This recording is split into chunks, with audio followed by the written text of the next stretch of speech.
और दूसरा उनके खिलाफ 302 का मुकदमा नरेंद्र सिंह तोमर के खिलाफ होना चाहिए। उनकी वजह से इनको आत्महत्या करनी पड़ी है। केवल किसान विरोधी नहीं है, ये मजदूर विरोधी भी है। सरकार अपना इस्तीफा दे दे। क्या होगा उस मीटिंग का? केवल तारीख पर तारीख दी जा रही है और कुछ नहीं है। तो बसंती को कहाँ पता कि बुग्गे और टांगे में क्या अंतर है। हेमा मालिनी जी अपने वक्तव्य को सुधार लें और किसानों के खिलाफ बोलना बंद कर दें। उनके गाल पर एक किसानों का जोरदार तमाचा है कि उनका हेलीकॉप्टर नहीं उतरने दिया। ये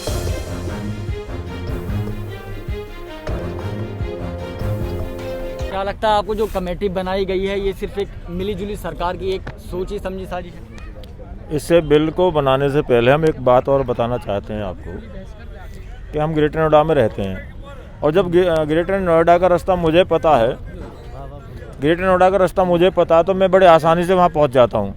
जो लोग इंदौर मध्य प्रदेश या दूसरी जगह से आते हैं तो बड़े आराम से नहीं पहुँच पाएंगे, 10 जगह पूछेंगे।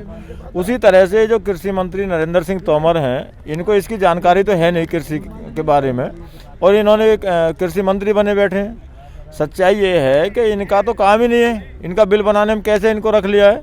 तो हम तो ये चाहते हैं कि जो बिल इन्होंने बनाया, पहली बात तो कृषि मंत्री यहाँ से ख़त्म होना चाहिए, इनका पद ख़त्म होना चाहिए। जो कृषि के बारे में जानता हो उसको ही कृषि मंत्री का पद दिया जाए, जो जानकारी रखता हो। दूसरी बात ये है कि ये जो बिल हैं तीनों ही किसान विरोधी और मजदूर विरोधी हैं। केवल किसान विरोधी नहीं है, ये मजदूर विरोधी भी बिल लगे हुए हैं। और एक और इसमें बात है कि जो मान लो कोई सुसाइड करता है और वो एक अपना नोट भी छोड़ जाता है ना, तो उसके खिलाफ 302 का मुकदमा पुलिस तय करती है, उसके खिलाफ कार्रवाई होती है। हमारे 70 के करीब लोग आत्महत्या की है, और उन्होंने किसकी वजह से की है? इस सरकार की वजह से की है, इस कृषि मंत्री की वजह से उनकी हत्या हुई है। हम ये मांग करते हैं, आपके चैनल से मांग करते हैं कि उनको, जो किसान मरे हैं, उनको शहादत का दर्जा सरकार दे। और दूसरा उनके खिलाफ 302 का मुकदमा नरेंद्र सिंह तोमर के खिलाफ होना चाहिए। उनकी वजह से इनको आत्महत्या करनी पड़ी है। हेमा मालिनी का एक बयान आया, उन्होंने कहा कि किसानों को समस्या का नहीं पता, वो किसी के कहने पे बैठे हैं। कल शाम उन्होंने ट्वीट किया था। देखो, उन्होंने जो कहा उन्हें खुद ही नहीं पता किसान होता क्या है, क्योंकि उन्होंने सिर्फ फिल्मों में एक्टिंग की है, किसानों के रोल निभाए हैं। तो बसंती को कहाँ पता कि बुग्गे और टांगे में क्या अंतर है। जो किसानों के यहाँ खेत में जाती थी, अभी जो ये हमारे मथुरा के जिलाध्यक्ष हैं, इनके यहाँ पे जाती थी, और उसे जब चुनाव में लगा कि मैं हार जाऊंगी, किसी कीमत पर नहीं जीतूंगी, तो इन्हीं किसानों के खेत में जाकर वे डोले डोले घूमकर इनसे प्रार्थना कर रही थी कि किसी तरीके से मेरी इज्जत रख दो। ये रहे हमारे बाबा इधर खड़े हैं, ऐसे हमारे बुजुर्ग बाबाओं को फूल दे देकर पैरों में पड़ रही थी, आशीर्वाद मांग रही थी, किसी तरीके से मुझे जिता दो। और वो आज हम ही किसानों के खिलाफ ऐसा बोल रही है। अगर भूल कर गलती से मथुरा में किसानों के बीच में जल्दी में इसी आंदोलन के समय में आ गई ना, तो बसंती को टांगा नहीं मिलेगा वहाँ से दौड़ने के लिए, बॉम्बे तक के लिए पैदल खेतों दौड़ा दिया जाएगा। इसलिए तीखे शब्दों में ये है कि माननीय सांसद हेमा मालिनी जी अपने वक्तव्य को सुधार लें और किसानों के खिलाफ बोलना बंद कर दें, वरना उनमें इतनी हिम्मत है तो आ जाए। हम अपने जिलाध्यक्ष हमारे मथुरा के तैयार हैं, जब चाहे तब बता दें, मथुरा में आएंगे। अभी तो चिल्ला बॉर्डर बैठे, मथुरा में जब कहें तब आके इनसे रूबरू होकर वाक्य युद्ध कर लें, कौन जीतेगा और कौन नहीं। किसे पता है किसानों की समस्या? उन्हें पता है। जिस तरीके से मनोहर लाल खट्टर के खिलाफ किसानों ने वहाँ गुस्सा दिखाया, मनोहर लाल खट्टर कह रहे हैं कि कांग्रेस वहाँ पर उन्हें भड़का रही है, मैं आराम से जाके चाहता तो वहाँ पर अपना भाषण दे सकता। देखो, जिस सरकार की, जिस मुख्यमंत्री की सरकार हो और केंद्र में उनकी सरकार हो, और उसके बावजूद उसी की विधानसभा में एज ए मुख्यमंत्री रहते हुए हेलीकॉप्टर ना उतरे,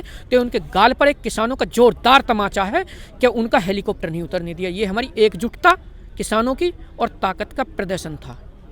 वो जो ये कहते थे ना ये किसान नहीं है, ये कांग्रेस के हैं, उनमें हिम्मत थी तो हेलीकॉप्टर उतार के दिखाते ना, वहाँ दोबारा रख लें डेट और समय, जब कहें फिर रोक देंगे। अगर उन्हें अहंकार हो, अगर उन्हें ये लगता हो कि मैं नीचे हेलीपैड पर रह सकता हूँ और मोदी जी का विमान उतरवा सकता हूँ, तो वो मोदी जी को बुलवा लें। किसी भी कीमत पर हम किसान शांति प्रिय प्रदर्शन कर रहे हैं, लेकिन अगर कोई हमारे स्वाभिमान की तरफ उंगली उठाएगा तो बख्शा नहीं जाएगा, चाहे वह नेता हो या राजनेता हो या फिल्मिस्तान दुनिया का कोई एक्टर्स हो। क्योंकि किसान ने ना तो अपने मान सम्मान से कभी समझौता किया था, न करेगा, क्योंकि हम लोग किसी के दबाए नहीं बसते, हम लोग उनका नहीं खाते, हम लोग अपने खेतों में पैदा करते हैं, तब उनके घर के चूल्हे चलते हैं, उनके द्वारा हमारे घर के चूल्हे नहीं चलते। नहीं, आप भूपेंद्र सिंह के फैसले को कैसे देख रहे हैं आपके? देखो, भूपेंद्र सिंह का जो फैसला है हम उसका स्वागत करते हैं। उन्होंने कहीं ना कहीं किसानों की पीड़ा को समझा, इसलिए उन्होंने जो कमेटी है उससे इस्तीफा दिया। एक बात मेरे समझ में नहीं आ रही, ये जो बिल है ये उद्योगपतियों के लिए है या किसानों के लिए है? यार एक बात बताइएगा, जब किसान इस देश का बिल नहीं चाहता तो क्यों ज़बरदस्ती थोपा जा रहा है?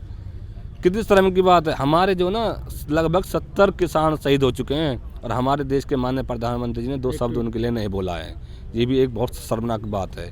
और इस बिल का हम क्या करें भाई? सरकार को भी सोचना चाहिए, जब किसान इतना परेशान है इस बिल से तो क्यों ज़बरदस्ती थोपा जा रही है। अब बात आई समिति की सदस्य की, अब उन्होंने भी इस्तीफा दे दिया। अब कहीं ना कहीं तो उंगली उठेगी ज़रूर भाई। जब समिति के सदस्य ने ही इस्तीफा दे दिया तो उन्होंने क्यों दे दिया? उनको लगा कि वास्तव में किसानों की पीड़ा है, उन्होंने किसानों की पीड़ा को समझा, इसलिए उन्होंने इस्तीफा दिया।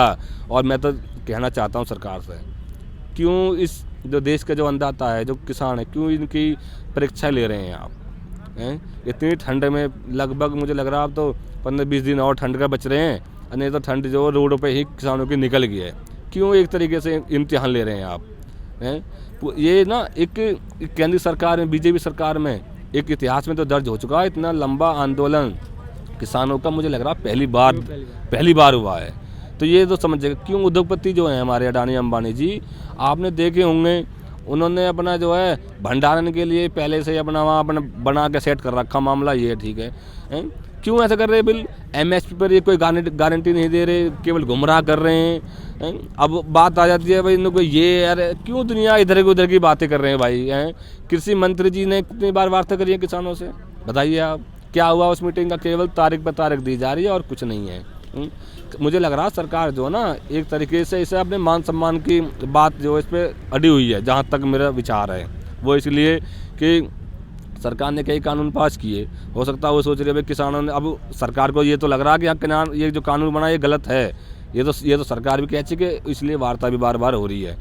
और मैं एक बात कहना चाहता हूँ, जितने भी बिल हुए हैं पास, ये जो भी ज़्यादातर है माननीय सर्वोच्च न्यायालय में ही जाके वहाँ हुए हैं। मतलब एक तरीके से सरकार जो है असफल हो रही है। लेकिन ये कल 9वें राउंड की जो बैठक है, आपको लगता है कुछ नतीजे इस बार निकलने वाला? 10वें राउंड की बात? अच्छा एक बात बताइए मुझे, ये राउंड क्या ही हो लिए? 9 राउंड हो लिए, 10 नहीं, तारीख पे तारीख एक फिल्म है हमारे यहाँ, दावनी फिल्म जो है, उस पर आप देख रहे होंगे तारीख पे तारीख। क्यों ऐसा कर रहे हैं? दावनी फिल्म थोड़ी ना है, ये किसानों का बहुत शांतिपूर्ण तरीके से आंदोलन चल रहा है और किसान जाति ही ऐसी है। आपने देखा होगा अभी तक किसानों ने कोई उग्र प्रदर्शन नहीं किया है, सरकार ने किया है ना। सरकार ने देखा होगा आपने किसानों के साथ कितना आंसू गैस के गोले छोड़े गए, पानी की जो है बौछारें की गई हैं किसानों के ऊपर, और लगभग 10-10 फुट के सड़क में खड्डे खोद दिए कि जिससे किसान जो है ना जाए। ये एक जो ना सरकार हर तरह से असफल हो चुकी है सरकार। मैं तो चाहता हूँ सरकार चलाने में अब सक्षम नहीं है, जहाँ तक मुझे है। सरकार अपना इस्तीफा दे दे और कानून, ये जो 3 काले कानून हैं इनको वापस ले ले, और अगर कोई कानून बनाना है तो किसानों को साथ में रखते हुए। अब मैं आपको एक बताना, जैसे लगभग हमारे 40-45 जो है किसान संगठन थे, उन्होंने वार्ता करी। मैं तो चाहता हूं कि कमेटी जो बनी है इन सबको लेके, चाहे भारतीय किसान यूनियन भानु के राष्ट्रीय अध्यक्ष जी को लेके और जितने भी संगठन के हैं सबको लेके कमेटी एक बनाई जाए, उसमें जो है किसान आयोग का गठन हो और सब कुछ समस्या अपने आप खत्म हो जाए। किसान आयोग का गठन होते नहीं, सब कुछ समस्या अपने आप खत्म हो जाएगी, बिल सब वापस हो जाएंगे। ये वीडियो अगर आपको पसंद आया हो तो इसे लाइक करें, कमेंट करें, शेयर करें और हाँ, हमारे चैनल को सब्सक्राइब करना ना भूलें ताकि देश विदेश से जुड़ी खबरें आप मिस ना करें, क्योंकि कोरोना काल में 2 गज दूरी, मास्क है जरूरी। नमस्कार।